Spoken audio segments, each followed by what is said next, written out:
जय श्री केदार, हर हर महादेव। सनातन धर्म में चार धाम यात्रा को बहुत ही महत्वपूर्ण और पुण्यदायिनी माना गया है। चारों धाम के दर्शन करने से हर तरह के पाप खत्म हो जाते हैं, साथ ही हमारे अंदर सकारात्मक ऊर्जा उत्पन्न होती है। बहुत से श्रद्धालुओं को इन सब के बारे में काफ़ी कंफ्यूजन होती है कि आखिर ये चार धाम है कौन कौन से। चलिए आज जानते हैं कि आखिर चार धाम है कौन कौन से, कहाँ है और इनकी क्या महिमा है। दोस्तों, इन्हें कुछ लोग बड़े और छोटे चार धाम कहकर भी बुलाते हैं। चलिए थोड़ा गहराई से अपने धामों के बारे में जानते हैं। बड़े और हमारे मेन चार धाम की बात करें तो ये भारत की चारों दिशाओं में स्थित हैं, यानी उत्तर में बद्रीनाथ, दक्षिण में रामेश्वरम, पूर्व में जगन्नाथपुरी और पश्चिम में द्वारिकाधीश। इन चार धामों को बहुत ही पवित्र माना जाता है। दोस्तों, जैसा कि आप जानते हो कि आजकल उत्तराखंड में भी चार धाम काफी प्रचलित हैं, तो आज हम उत्तराखंड के चार धामों के बारे में बातचीत करेंगे। जानेंगे कि उत्तराखंड के ये चार धाम कौन से हैं और इन्हें ऐसा खास और इन्हें चार धाम क्यों बोला गया है। जब हमारे चार धाम जो भारत की चार दिशाओं में फैले हुए हैं, ये कौन से चार धाम हैं। वीडियो को पूरा देखिएगा और पसंद आए तो लाइक करना मत भूलिएगा। चलिए वीडियो शुरू करते हैं और जानते हैं उत्तराखंड के चार धाम के बारे में। भारत के उत्तराखंड राज्य के गढ़वाल मंडल में उत्तरकाशी, रुद्रप्रयाग और चमोली जिले में चार धाम स्थित हैं। इन्हें छोटे चार धाम भी कहा जाता है और ये चार धाम हैं बद्रीनाथ, केदारनाथ, गंगोत्री, यमुनोत्री। इनमें से बद्रीनाथ भारत के बड़े चार धामों का उत्तरी धाम भी है। चलिए एक एक करके इन चार धामों के बारे में अच्छी गहराई से जानते हैं और कोशिश करते हैं ये समझने की कि आखिर क्यों इन चार धामों को इतना महत्व दिया गया है, क्यों इतनी भीड़ चार धाम यात्रा पर दिन पर दिन बढ़ती जा रही है। जब भी श्रद्धालु चार धाम यात्रा के लिए निकलते हैं तो सबसे पहले यमुनोत्री धाम के दर्शन के लिए जाते हैं। तो चलिए हम भी अपनी यात्रा यमुनोत्री से ही शुरू करते हैं। यमुनोत्री धाम यमुना नदी का जन्म स्थान, अर्थात यहीं से यमुनोत्री नदी निकलती है। श्रद्धालु यहाँ आकर यमुना नदी में स्नान करते हैं, पूजा पाठ करते हैं। कहा जाता है कि यमुना नदी में स्नान करने से सभी पापों से मुक्ति मिलती है और अकाल मृत्यु से भी रक्षा होती है। यमुनोत्री में एक सूर्य कुंड है, यहाँ गर्म पानी होता है। लोग यहाँ पर चावल पकाते हैं और अपने घर लेकर आते हैं। यमुनोत्री धाम के दर्शन करने के बाद श्रद्धालु गंगोत्री धाम के लिए निकल पड़ते हैं। गंगोत्री धाम, गंगोत्री शब्द कुछ इस तरह समझते हैं। गंगोत्री मतलब गंगा प्लस उतरी, अर्थात वो स्थान जहाँ से गंगा मैया उतरी। गंगोत्री में गंगा मैया का बहुत ही सुंदर मंदिर है। गंगोत्री मंदिर के पास एक भागीरथी शिला है। कहते हैं कि इसी शिला पर राजा भागीरथ ने तपस्या की थी और भगवान शिव को प्रसन्न करके गंगा मैया को धरती पर उतारा था। भगवान शिव ने अपनी जटाओं को खोलकर इसी स्थान पर गंगा मैया को धरती पर उतारा। यहाँ पर गंगा मैया का उद्गम स्थान है, तो यहाँ इसे भागीरथी कहते हैं। देवप्रयाग में अलकनंदा से मिलकर माँ भागीरथी बन जाती है गंगा मैया। गंगोत्री से 19 किलोमीटर की दूरी पर गौमुख है। यहाँ से ग्लेशियर पिघल कर गंगा मैया धरती पर दर्शन देती है। तो बहुत से लोग यहाँ भी यात्रा के लिए जाते हैं। ये एक ट्रैक है और बहुत कठिन चढ़ाई है। यहाँ पर पांडवों की प्राचीन गुफा है, उसके दर्शन के लिए भी लोग जाते हैं और ये भी एक लंबा ट्रैक है।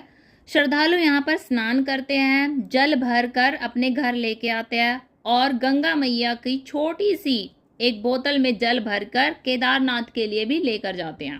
गंगोत्री धाम मंदिर दिवाली के दिन बंद कर दिया जाता है और अक्षय तृतीया के दिन खोला जाता है, अर्थात गंगोत्री धाम के दर्शन बस 6 माह के लिए ही खुलते हैं। अब जानते हैं उत्तराखंड के तीसरे धाम केदारनाथ धाम के बारे में।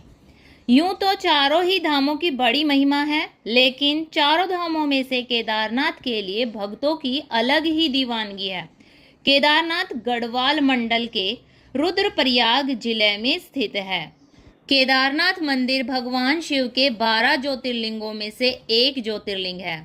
केदारनाथ मंदिर में भगवान शिव के शिला के रूप में दर्शन है।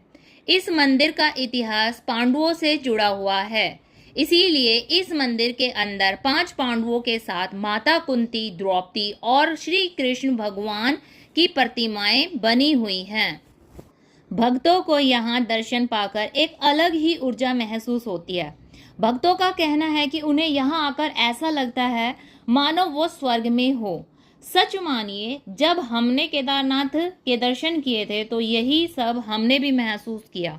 हमें तो 22 किलोमीटर की पैदल यात्रा में ही बाबा की जन्नत का एहसास हो गया था। ऐसा लग रहा था कि जैसे एक एक पत्थर, एक एक पेड़, एक एक कण कण में बाबा केदारनाथ बसे हुए हैं। उन्होंने एक एक पत्थर, एक एक पेड़ खुद अपने हाथों से रचा हुआ है। बाबा की इस जन्नत को देखते हुए, इस करिश्मे को देखते हुए 22 किलोमीटर कब में बीत गया कुछ पता ही नहीं चला। मंदिर के ठीक सामने नंदी महाराज हैं। मंदिर के ठीक पीछे अमृत कुंड है और एक भीमशिला है। अमृत कुंड से जल जरूर लेकर आए, यह बहुत ही पवित्र जल है। भीमशिला ये वही शक्ति है जिसने 2013 की आपदा में केदारनाथ मंदिर को एक खरोच तक न आने दी। 2013 की भयंकर जल प्रपात ने पूरी केदारनाथ घाटी को तहस नहस कर दिया था, लेकिन अचानक भीमशिला ने मंदिर के ठीक पीछे आकर मंदिर को बचा लिया।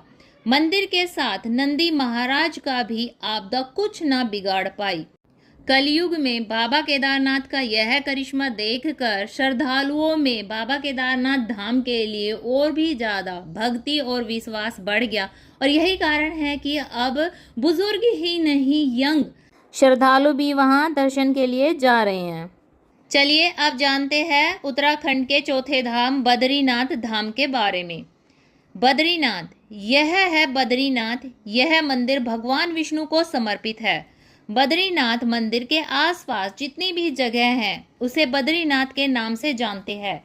यह उत्तराखंड के चमोली जिले के अलकनंदा नदी के पास गढ़वाल पहाड़ी के रास्ते पर है। नर और नारायण पर्वत के श्रृंखलाओं में स्थित है। बद्रीनाथ मंदिर अपनी आश्चर्यजनक सुंदरता के लिए मशहूर है। बद्रीनाथ मंदिर में एक काले पत्थर की 1 मीटर ऊंची मूर्ति है। कहते हैं कि यह मूर्ति स्वयं यहाँ निकली थी। बद्रीनाथ मंदिर साल में 6 महीने के लिए ही खुलता है। कहते हैं कि भगवान विष्णु 6 माह यहाँ नींद में होते हैं और 6 माह जागते हैं, इसीलिए बद्रीनाथ के दर्शन केवल 6 माह के लिए ही खुलते हैं। बद्रीनाथ को संसार का 8वां वैकुंठ कहा जाता है।